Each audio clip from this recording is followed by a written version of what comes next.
Bonjour Héloïse, merci beaucoup d'être avec nous aujourd'hui.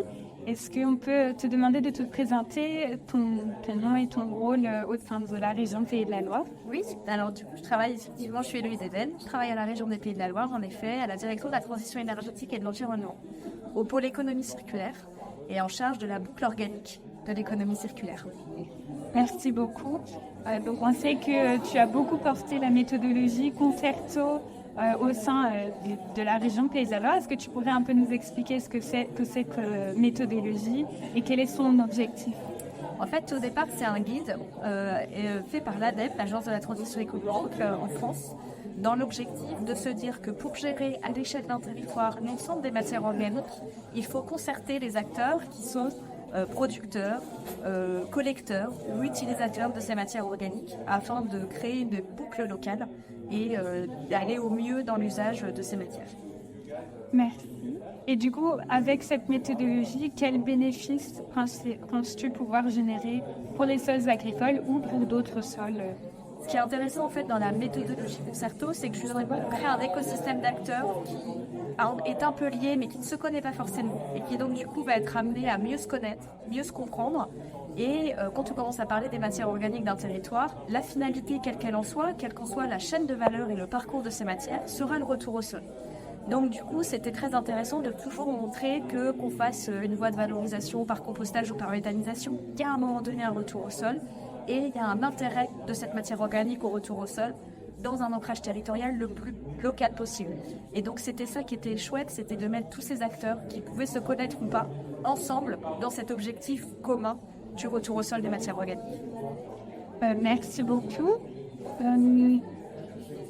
Donc l'aspect de l'engagement des parties prenantes est fondamental pour Concerto qui a donc commencé en 2020.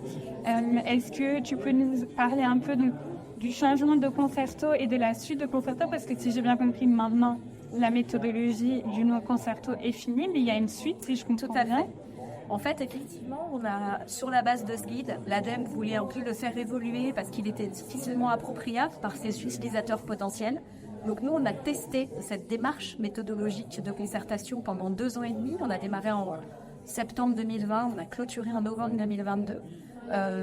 Et donc du coup, maintenant, on a compris grâce à cette période de concertation, d'animation de cette méthode, qui avait un intérêt et une attente des acteurs. Donc en fait, on poursuit dans cet état d'esprit, notamment à travers ce qui s'appelait les ateliers d'idéation de la méthodologie, une animation de la communauté d'acteurs qu'on a créée un petit peu autour de ce sujet-là. Donc c'est une centaine de structures qui restent, on va dire, fidèles un peu à la démarche. Et du coup, on continue malgré tout, même si le test de Concerto est fini, on continue d'animer cette démarche, on va dire maintenant, de gestion intégrée et concertée de la matière organique et de ses acteurs. Merci beaucoup. Et donc, tous les acteurs avec lesquels vous travaillez maintenant sont des acteurs qui sont là volontairement pour continuer. Tout à fait.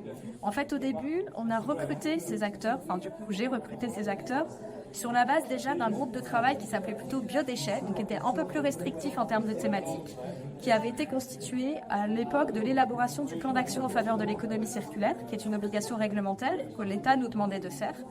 Donc j'avais déjà un petit groupe en fait que j'avais commencé à animer sur ce sujet-là, et puis même que j'ai pu un peu élargir avec tous les acteurs de l'économie circulaire. Donc je suis partie de là, et du coup sur toute la démarche, on a mobilisé une centaine de structures, 150 participants. Il y en a qui c'est pas les mêmes du début à la fin. Voilà, ça a pas mal bougé. Mais du coup, on a fidélisé quand même, on va dire, 70 personnes à peu près. Aujourd'hui, voilà, on est dans la première étape de la suite de Concerto. On est 50. Donc, on peut considérer, moi, je trouve que c'est quand même un succès. C'est pas mal. Et donc, voilà, ça crée vraiment une communauté. Au départ, il y en a qui ne se connaissaient pas et aujourd'hui qui travaillent ensemble. Et ça, c'est vraiment l'objectif de la démarche.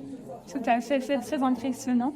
Est-ce que dans un groupe aussi varié d'acteurs, tu vois des contradictions dans leurs intérêts par rapport à l'utilisation des sols ou à l'utilisation des biodéchets?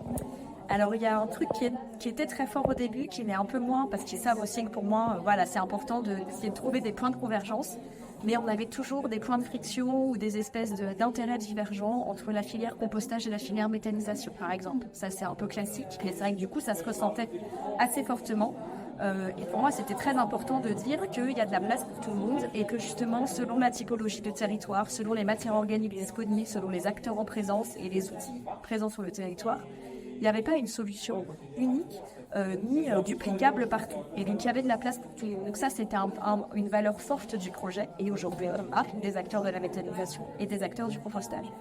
On peut avoir d'autres points de divergence entre services publics et opérateurs privés, voilà, qui vont pouvoir se dire mais bon, pourquoi les opérateurs privés sont là, il y a du lobbying, mais le service public il ne délègue pas assez, ou on ne comprend pas bien ses règles ou quoi que ce soit. Donc ça c'est pareil, on essaye d'asseoir tout ça, de lisser tout ça, et que les gens se comprennent en fait, s'écoutent et se disent ah oui, s'il réagit comme ça, ou si son objectif c'est celui-là, c'est parce que, et du coup qu'il essaye d'adapter son propre objectif pour que ces divergences finalement convergent, et notamment en l'occurrence dans ce qui nous intéresse, pour un retour au sol de qualité, le plus localement possible, dans l'intérêt de préserver et de ressourcer ces sols.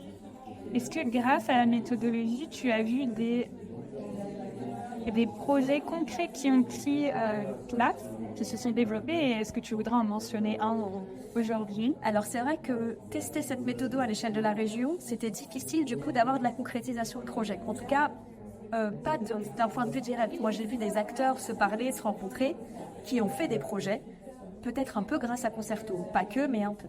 Et donc, ce qu'on a voulu faire pour justement transformer l'essai et concrétiser, c'est lancer un appel à projet des acteurs de la gestion de la matière organique concertée. Donc, on a fait ça en 2023.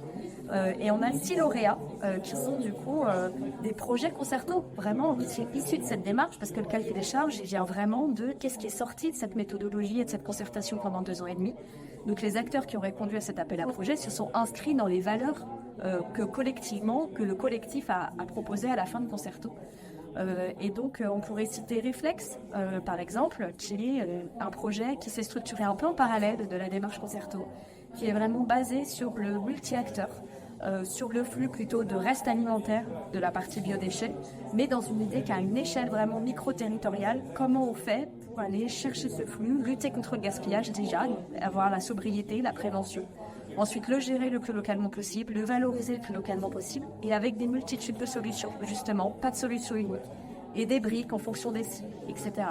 Et là, on répond vraiment, effectivement, à cette valeur de Concerto. Et via l'appel à projet, Reflex va pouvoir essayer d'aller se dupliquer sur d'autres territoires, tout en s'adaptant à ce territoire. Parce que c'est aussi ça, Concerto, c'est pas juste calquer un modèle, c'est de se dire, moi j'ai une méthode, je m'adapte à mon territoire, mais j'essaye d'insuffler les valeurs de ma méthodologie aussi parce que elle a fait ses preuves par ailleurs.